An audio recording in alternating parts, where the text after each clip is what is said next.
வணக்கம். செல்வகுமாரின் அடுத்தடுத்து வரக்கூடிய நிகழ்வுகள் குறித்த ஆய்வறிக்கை. அதிகாரப்பூர்வ வானிலை அறிக்கைக்கு இந்திய வானிலை ஆராய்ச்சித்துறை அறிக்கையை பார்க்கவும். 2025 அக்டோபர் 22 புதன்கிழமை அதிகாலை நிலவர ஆய்வறிக்கை. இப்போ தமிழ்நாட்டின் கரையை ஒட்டியிருக்கூடிய காற்றழுத்த தாழ்வு பகுதி தரையேறி உள்ளே போக தொடங்கி இருக்கிறது. இதனால உள் மாவட்டங்களுக்கு மழை பிடிப்பு தொடங்கி இருக்கும். இது அப்படியே கர்நாடகா மற்றும் ஆந்திர பகுதிக்கு மழை பிடிப்பை கொடுத்து கொண்டே அரபிக்கடலை போய் நாளை இறங்கிடும். இது இறங்கிய உடனேயே ஏற்கனவே அந்தமான் தெற்கு பகுதியில் ஒரு காற்று சுழற்சி நீடித்தது அல்லவா, அதுதான் தெற்கு மத்திய வங்கக்கடலை வந்து காற்றழுத்த தாழ்வு பகுதியாக மாறும் என்று எதிர்பார்க்கப்பட்டது. அந்த காற்று சுழற்சி அப்படியே இழுத்துட்டு வந்து ஆந்திர பிரதேச கரைக்கு கொண்டு வரும். எப்படின்னா 25ஆம் தேதி, 25ஆம் தேதி, 24, 25 ஆந்திர பிரதேச கரைக்கு வரும். அந்த கரையில் அந்த நிகழ்வு இருந்து கொண்டிருக்கிற அதே வேளையில் புதிதாக அந்தமான் பகுதியிலிருந்து இப்ப அந்த நிகழ்வு எங்க இருக்குன்னு பார்த்தீங்கன்னா, இப்ப தென்சீன கடல் இருக்கு. அதாவது இன்றைய தேதி 22ஆம் தேதி தென்சீன கடல், 23, 24 தாய்லாந்து வளைகுடா, 24 அப்படியே ஜம்ப் ஆகி அந்தமான் பகுதி, 25, 26 அந்தமான் பகுதியை விட்டு கிழக்கே மேற்கே வந்துடும். 26 மேற்கே வரும் பொழுது ஏற்கனவே ஆந்திர பகுதியில் நீடித்துக் கொண்டிருக்கூடிய காற்று சுழற்சியும் இதுவும் ஒன்றிணையும். எதுக்கு இதை சொல்றேன்னா, அதுதான் இதுதான் தாழ்வு மண்டலம் ஆயிடணும் சொல்றதுக்கு வாய்ப்பு இருக்கு. ஏற்கனவே உருவானது தான் இது, ஆந்திர பிரதேசத்தில் இருக்கும், அது தாழ்வு மண்டலம் ஆயிட்டு அப்படின்னு சொல்லலாம், வாய்ப்பு இருக்கு. ஆனால் அது ஒரு நிகழ்வு அங்கே இருக்கும், புதிய நிகழ்வு வரும், அதோடு இணைந்து மண்டலமாக 27ஆம் தேதி தமிழ்நாட்டின் கரையை நெருங்கும், 26 நெருங்க வாய்ப்பு இருக்கு.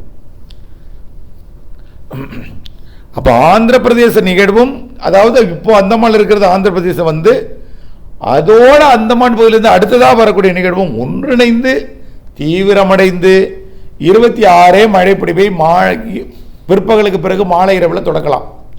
கண்டிப்பாக 26 இரவு தொடங்கிடும் அடுத்த மழை.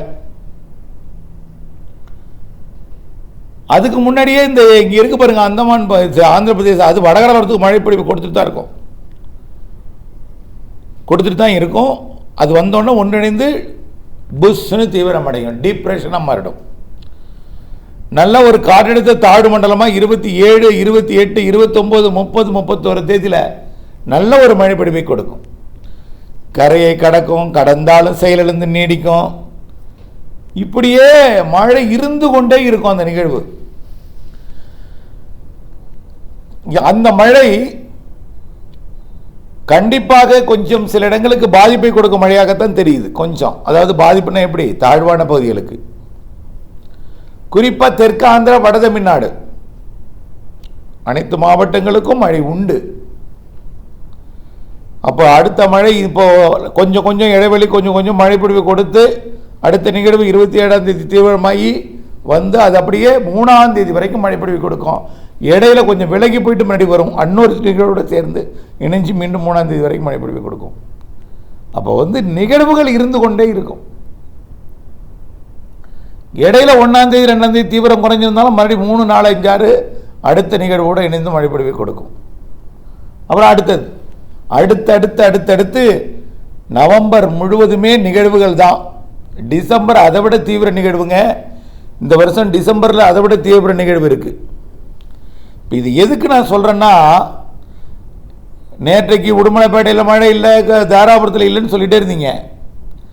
நேற்றைக்கு இரவு உடுமலைப்பேட்டையில் 8.5 சென்டிமீட்டரு. இன்னும் பார்த்தீங்கன்னா கரூர் மாவட்டத்தில் ஈச்சனத்தை 150 மில்லிமீட்டரு, பெரிய மஞ்சுவேலி 136 மில்லிமீட்டர். அப்புறம் பார்த்தீங்கன்னா திண்டுக்கல் மாவட்டத்தோட கரூர் மாவட்ட எல்லையில் இருக்கக்கூடிய ஒரு புதுக்கோட்டை என்ற ஊர், அந்த ஊரில் மழை, திண்டுக்கல் மாவட்ட கரூர் மாவட்ட எல்லையில் நல்ல மழை, அங்கேயும் 10-15 சென்டிமீட்டர் மழை. அதே போல் அய்யலூர் பக்கத்தில் கொஞ்சம் மழை, நல்ல மழை. அய்யலூர் கிடையாது, கரூர் மாவட்ட எல்லை திருச்சி மாவட்டத்தில் வையம்பட்டி. இப்படி மழைப்பொழிவெல்லாம் ஏற்கனவே பொழிய தொடங்கி கொஞ்சம் கொஞ்சமாக வழுக்க தொடங்கி ஒதுக்கி இருக்கிறவங்கெல்லாம் பெய்ய தொடங்கிட்டு இருக்கு. அப்போ இதுவரைக்கும் ஒதுக்கி இருந்த இடத்துல தயவு செய்து கவலைப்படக்கூடாது. இந்த ஆண்டு பற்றாக்குறையால் பிரச்சனை வராது, அதிக மழையாக தான் பிரச்சனைன்னு சொல்லிட்டே இருக்கு. அதே வார்த்தை, இந்த ஒரு வார்த்தை போதும் உங்களுக்கு. அப்போ உங்களுடைய நம்பிக்கைக்கு தென் மாவட்டங்களுக்கு தான் குறைவான மழை இருக்கும் அப்படின்னு சொன்னாங்க. தென் மாவட்டங்களுக்கு எடுப்பை தேனியில் வெள்ளப்பெருக்கு ஏற்படுத்தியது. தென் மாவட்டங்களுக்கு தான், குறிப்பாக தென் மாவட்டங்களுக்கும் மேற்கு தொடர்ச்சி மலை மாவட்டங்களுக்கும் மேற்கு தொடர்ச்சி மலைக்கும் கேரளாவிற்கும் மழைப்பிடிப்பை கொடுக்கும். கடலோரமும் மழைப்பிடிப்பை கொடுக்கும், உள்ளேயும் மழைப்பிடிப்பை கொடுக்கும். எல்லா மாவட்டம் தென் மாநிலங்கள் முழுவதும் நிறைய மழை இருக்கு. தென் மாவட்டங்களுக்கும் மேற்கு தொடர்ச்சி மலை மாவட்டங்களுக்கும் அப்படின்னு என்ன அர்த்தம்? நிறைய மழை இருக்குன்னு அர்த்தம். அப்போ காற்று பகுதி என்று சொல்லக்கூடிய அந்த பகுதிகளுக்கும் இப்போ மழை பகுதியாக மாறி இருக்கு, அதுக்கு இன்னும் கூடுதல் மழை இருக்கு. நவம்பர் நிறைய நிகழ்வு இருக்கு. நவம்பரை விட டிசம்பர் நிறைய நிகழ்வு இருக்கு. ஜனவரியிலையும் நிகழ்வு இருக்கு. அப்போ மழை பொழிவு இருந்து கொண்டே இருக்கும்.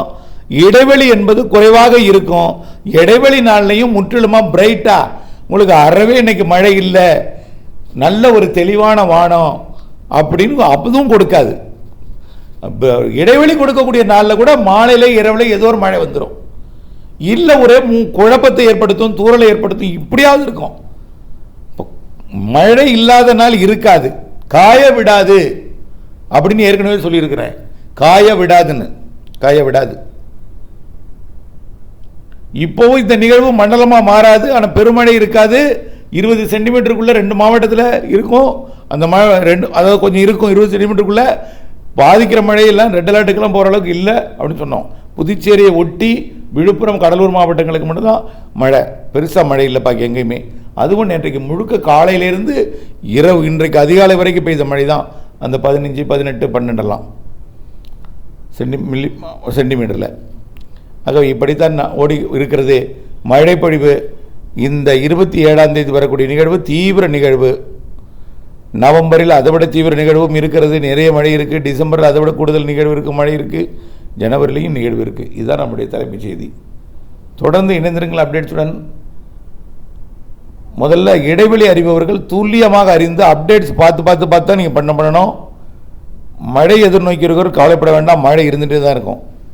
இடைவெளி அறிபவர்கள், இடைவெளி அறிந்து பணி செய்பவர்கள் ஷார்ப்பாக கேட்டு அதில் புரிஞ்சு தான் நீங்கள் பணி செய்யணும். இடைவெளி என்பதை கேட்டு. ஆகவே நிறைய மழை இருக்குது, இடைவெளி என்பது குறைவாக இருக்குது.